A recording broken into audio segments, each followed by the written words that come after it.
And on the sixth day, God looked down on his created paradise and said, "It will have a caretaker." So God made a man.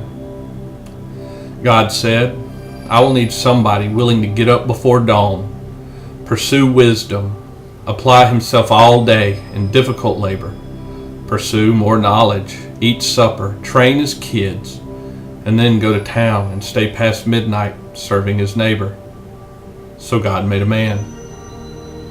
It will need somebody with arms strong enough to protect his family and yet gentle enough to deliver his own grandchild.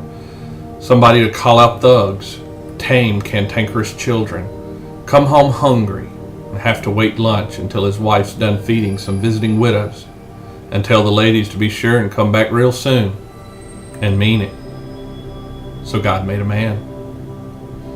God said, it'll need somebody willing to stay up all night with a sick friend and watch them die, and then dry his eyes and say, "To God be the glory." It'll need somebody who can shape a parable from personal experience, provide for a family with nothing but dirt, who can find joy in the midst of great sorrow, love his wife through his dying breath, and be the same man on Sunday morning that he was on Friday night, and who, season in and season out, will finish his long work day, then, hurting from a worn-out back, put in another day's labor raising his children and loving his wife. So God made a man. God would have somebody willing to run the race at double speed to glorify his name in a world hostile to him, and yet stop in the midst of it all and race to help when he sees the first sign of need from a hostile neighbor. So God made a man.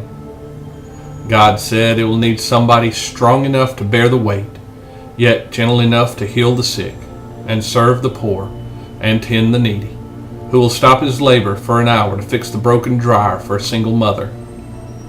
It has to be somebody who'd put his shoulder to the plow, deep and straight and not cut corners.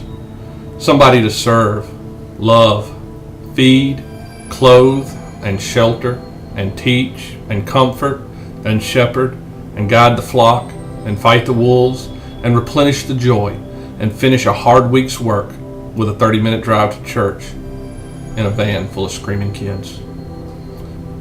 Somebody who'd bail a family together with the soft, strong bonds of sharing, who would laugh and then sigh, and then reply with loving, grateful eyes when his son says he wants to spend his life doing just what Dad does.